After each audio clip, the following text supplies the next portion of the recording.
like the commercial before you're like, oh yeah. I'm like, oh, and then I see her on the show, I'm like, not the same. Not the same, no, not at all. I know. So does Thick Clarke, Australian accent. Does Clarke have any time to grieve for Lexa? I mean, not really. No, she doesn't.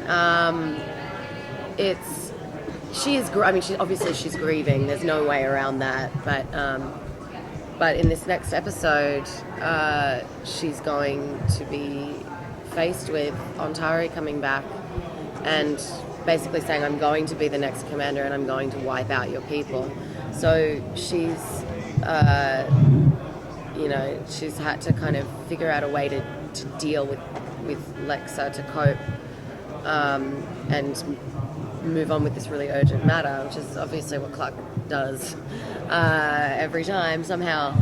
I think like the one thing that I really am really happy about, and something that I think gives Clarke a reason to carry on, is the fact that she has to believe that Lexa's in this AI, and she does. She truly believes it, that she's in there, and as long as she keeps this safe, she's got her,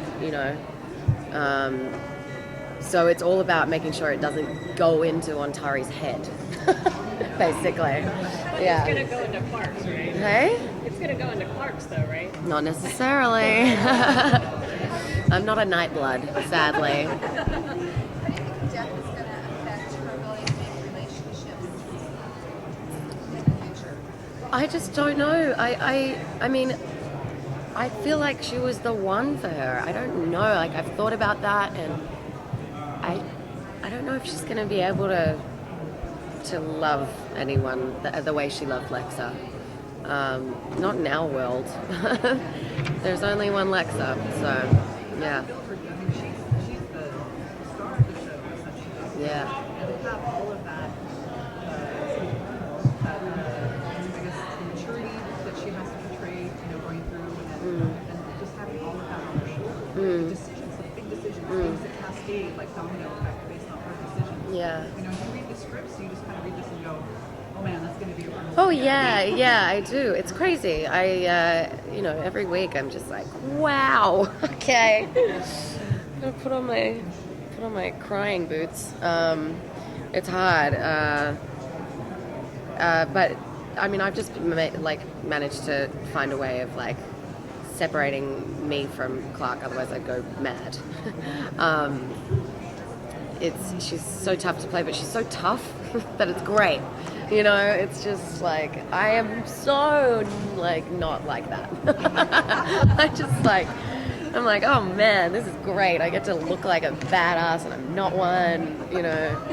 I'm just so not. But yeah, it's been this season especially was really tough to prepare for emotionally. We got the script and it showed what was going to happen to Lexa. Were you worried about what the fan reaction was going to be? I mean, of course, yeah. It's a real fucking sensitive issue. Pardon my French. And of course I was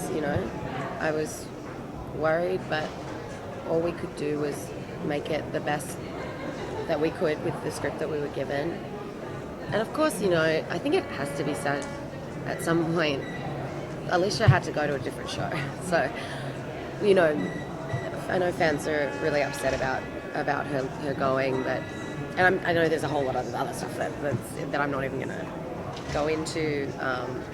But I don't know, the fact that she died in my arms, and that we both crossed I feel like we both crossed a threshold acting wise. That was a hard day, and we went for it, just tears and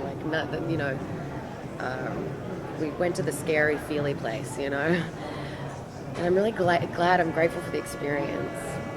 Is there anything in particular you did to prepare emotionally for that scene? No, not really. I mean, me and Alicia talked about it, definitely, but I don't like to mess with scripts too much until I'm on set, and then just play around so none of it feels stale or, I know it. really, really well. So, you know, we definitely talked about it, but we didn't really go through anything. And I was just like, all right, here we go, you know? Would you have any advice for young people who are maybe about to graduate and try to figure out what they want to do with their lives? Oh gosh, it's so funny because I was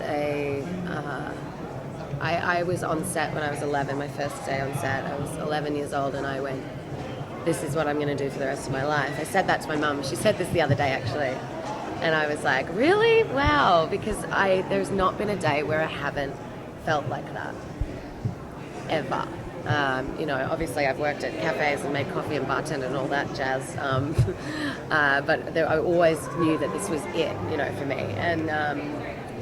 And I guess, you know, if you know that, if you've got that deep sense in you of like, this is what I'm going to do, then fucking do it.